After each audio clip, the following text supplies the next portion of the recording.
Hello दोस्तों। स्वागतम, welcome, सत श्री अकाल। तो फिर से आ गए हम लोग यहाँ पे। बात करते हैं, सिद्ध करना है कि रूट थ्री परिमेय संख्या नहीं है। रूट थ्री क्या है? परिमेय संख्या नहीं है, अर्थात अपरिमेय संख्या है। तो रूट दो जैसा इसका नहीं होता, थोड़ा सा अलग होता है। और ये भी देखा जाए तो सीबीएसई 2010 में भी और बिहार बोर्ड 2014 में पूछा गया प्रश्न है। ठीक है, 2014 में पूछा गया प्रश्न है। अब यहाँ पे देखो कैसे, तो इसको भी पहले प्रणाम करना पड़ेगा, यानी पहले प्रमाण। चलिए देखिएगा, प्रमाण के बारे में बात करते हैं। यहाँ पे क्या हो रहा है, तो वही सेम प्रोसेस अपनाएंगे, थोड़ा सा अलग होगा। कि माना कि तुम मेरा यार नहीं हो, माना कि तुम में अब प्यार नहीं हो। चलो ये, चलो इसको देखें। माना कि रूट थ्री एक परिमेय संख्या है। ठीक है, परिमेय संख्या है। ठीक है, तो माना कि रूट थ्री एक परिमेय संख्या है। अब चूंकि एक चीज और बात करते हैं, चूंकि एक स्क्वायर तीन जो है वो किसके किसके बीच में आएगा? तो एक का स्क्वायर एक हो जाएगा और दो का स्क्वायर चार हो जाएगा। तो तीन जो है दो और चार के, एक और चार के बीच में तो आ जाएगा आराम से।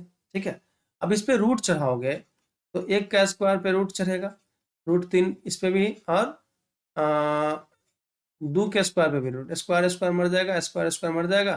तो यहाँ पे आपका कितना आएगा? रूट थ्री, और ये दो आ जाएगा। ठीक है, स्क्वायर रूट लड़ेगा मरेगा तो एक ना बचेगा, यहाँ पे स्क्वायर रूट लड़ के मर गया तो दो बचेगा। तो बताओ, एक और दो के बीच में कौन है? रूट थ्री है। ठीक है, बात समझ में आ रहा है कि नहीं आ रहा? तो वही बात लिखेंगे कि चूंकि ये जो तीन है वो एक स्क्वायर और दो स्क्वायर के बीच में है। ठीक है, इसलिए इसलिए ध्यान से देखिएगा कि रूट तीन का मान किसके किसके बीच में होगा? तो एक और दो के बीच में होगा, एक और दो के बीच होगा। ये बात समझ में आया? अर्थात इसका मतलब क्या निकला, इसका अर्थ क्या निकला कि रूट थ्री जो है वो पूर्णांक संख्या नहीं है, पूर्णांक संख्या नहीं है। समझिएगा ध्यान से कि अगर ये पूर्णांक होता तो एक और दो के बीच में कहां से आता? पूर्ण अंक मतलब क्या होता है? पूर्ण अंक मतलब होता है जैसे एक हुआ पूर्णांक, दो हुआ पूर्ण अंक यानी पूर्णांक, तीन हुआ पूर्णांक। लेकिन अगर दो पूर्णांक एकदम लगातार पूर्णांक के बीच में पाया जा रहा है, यहाँ पे रूट थ्री पाया जा रहा है, इसका मतलब रूट थ्री तो पूर्णांक नहीं होगा। तो रूट थ्री पूर्णांक यहाँ पे नहीं है, रूट थ्री पूर्णांक यहाँ पे नहीं है। क्लियर है ये बात? चलिए, तो अब आगे बात करते हैं। अब जो परिमेय संख्या माने थे तो इसके बेस पे तो लिखना पड़ेगा। तो रूट थ्री बराबर पी बटे क्यू मैंने लिख दिया, जहां पे वही सेम बात कि जहां पे पी क्यू, सॉरी ये थोड़ा सा दब गया था, पी क्यू पूर्णांक संख्या नहीं है, पूर्णांक सॉरी सॉरी पूर्णांक है, पूर्णांक है। एंड क्यू जो है not equal to zero, Q not equal to zero. तथा एक बात और कर सकते हैं कि पी क्यू में, ठीक है, पी क्यू में कोई उभयनिष्ठ गुणनखंड नहीं है, कोई उभयनिष्ठ गुणनखंड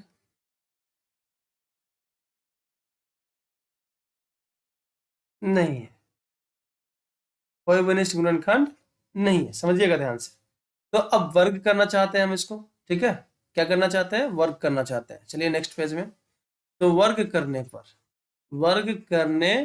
पर, ठीक है, बताइए रूट थ्री था और पी बटे क्यू था, यही था ना। दोनों पे स्क्वायर चढ़ा दो यानी वर्ग कर दो। तो स्क्वायर रूट लड़के मर जाएगा, बचेगा कितना? तीन बचेगा। और यहाँ पे हो जाएगा पी स्क्वायर बटे क्यू स्क्वायर। क्यू स्क्वायर का मतलब क्या होता है? क्यू स्क्वायर का मतलब होता है क्यू गुना क्यू। इसमें दो गो क्यू है तो एक क्यू को यहाँ पे भेज दो। तो थ्री इंटू क्यू बराबर पी स्क्वायर बटे क्या हो जाएगा? क्यू हो जाएगा। एक क्यू क्यू यहाँ पे बचेगा।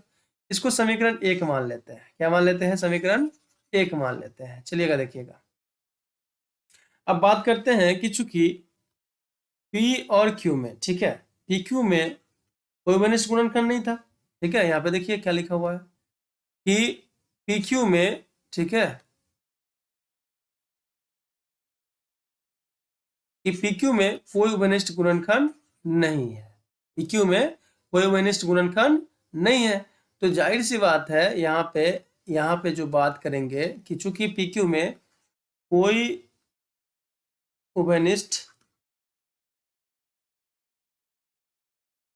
गुणनखंड